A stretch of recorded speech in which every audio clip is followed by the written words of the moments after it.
the five-step approach it's developed over a number of years out of a lot of research projects we've done in various places, just mostly listening to what family members have got to say about what it's like to be a family member affected by addiction, including gambling. And really what they've told us is that, first of all, it's highly stressful, not surprisingly, but they've told us in detail the ways in which it's stressful. And they've told us that they need information, that they're often cut off from information, that they feel as if other people know what's going on and they don't really know what's going on. They don't know about the things that their partners or their children or their parents are gambling on. They don't know why they're gambling. They can't understand why it is that a loved one in the family should be apparently doing something so crazy and so dysfunctional for them and for the family. So they need information, they need understanding, which they often feel they lack. It's deliberately not high tech, because there are lots of people out there that need this, and there are lots of different people who can deliver it, and they don't need to be psychologists or people with a lot of fancy therapeutic techniques. So it's comparatively straightforward. The first step is a 2-day skills training program.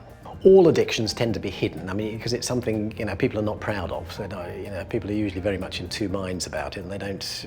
They try and keep it secret. So that's true of all addictions, but I think gambling addiction particularly, because there's no equivalent to drunkenness. It really can be kept remarkably secret. I've heard so many stories of people where it's actually been going on for a long time, and then a family member discovers after months or years perhaps that the family finances are not in the state that they thought they were in, that actually a lot of money has been drained away, and it comes, as you can imagine, as a big shock. One of the big coping dilemmas, as I call them, that people face in gambling is how to handle the finances, what to do about it. Should you take strict control of the finances?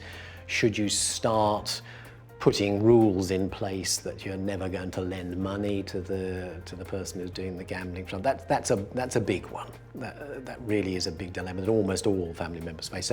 So I'm thinking, for example, of a sister in the case I'm thinking of, and her sister had an online gambling problem, and they thought it had got better, and then the sister went back to online gambling and was starting to lose quite a lot of money again.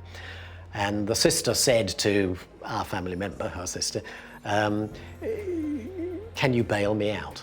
Basically, look, I think I can get back on my feet again if I can pay off my debts. That put her sister in a very difficult position, because her sister had basically decided previously she wasn't going to lend any money. But she consulted other members of the family, so it became a bit of a joint family thing. So she consulted, I think, a brother, and she consulted their father, I think, and said basically, what should we do? Should we be strict about this and say absolutely not? In the past, we know when we've lent you money, we know where it's gone, or should we help you out and really try and put you on the straight and narrow now? Anyway, the family member decided, for better or worse, that they would do that, but they put in place various conditions. So one of the conditions that the sister made of giving her sister a loan was that she must tell her husband, because her husband was in the dark about it, really, about what had been going on just now. So they put that in place, and indeed they did give the loan. And I think I remember the sister, the family member who we were working with, saying that really she wouldn't have done this if it wasn't for the fact that there were children in the family, that she felt that her sister's children were in danger of suffering if she didn't really help her sister get back on the straight and narrow. So that's a typical sort of thing that we would deal with actually in the third step, which is all about coping. So typically in that step, people will come saying, I don't know whether I'm doing the right thing. What do you think? What should I do? So in that step, we would get the detail of what's going on. We'd work through with the person what would happen if they did one thing or another. And a crucial thing in that step is really looking at the pros and cons of anything. So what would be the pros and cons of not doing it? What would be the pros and cons of doing it?